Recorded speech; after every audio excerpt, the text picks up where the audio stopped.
નમસ્કાર, હું Rinku Prajapati public Indian ન્યૂઝમાં આપનું સ્વાગત કરું છું। શરૂઆત કરીએ આજના સમાચારની।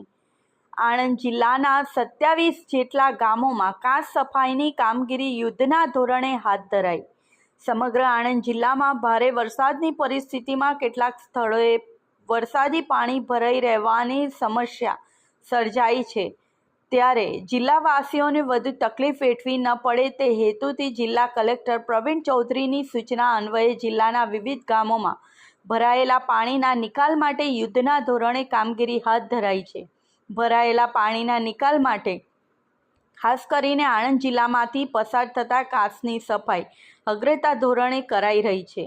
જેમાં અંદાજિત 45 કિલોમીટર જેટલી લંબાઈના કાંસ એ વિસ્તારની સફાઈ હાથ ધરાઈ છે।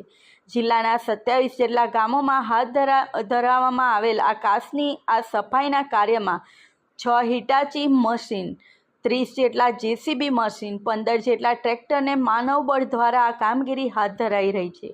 ઉલ્લેખનીય છે કે આણંદ જિલ્લાના વિવિધ ગ્રામ્ય વિસ્તારમાં જેવા કે સોજિત્રા, નાપા, સિલવાઈ, પાળજ, આમોદ, નાર, વડદલા, કણિયા, રામોદળી, માનપુરા, શાહપુર, બાંધણી, વૈરા, રાસ, ઈસણાવ, વિરોલ, જોડ, ઉમરેઠ, બોચાસણ, પામોલ, બોરસદ, સિંગલાવ, બોરસદ, સિંહોલ, સંદેશર, દંતાલી, સાંસેજ, પેટલાદ અને ફાગણી વિસ્તારોમાં કાંસમાં ભરાયેલ વરસાદી પાણીના નિકાલ માટેની કામગીરી હાથ ધરાઈ છે, જેના ભાગરૂપે આ તમામ ગ્રામ્ય વિસ્તારમાં જિલ્લા અને તાલુકાની ટીમો દ્વારા વહેલી સવારથી મોડી રાત સુધી કાંસની સાફ સફાઈ કરી પાણીનો નિકાલ કરવામાં આવ્યો છે, તેમ કાર્યપાલક ઇજનેર સિંચાઈ વિભાગ આણંદ દ્વારા જણાવાયું છે।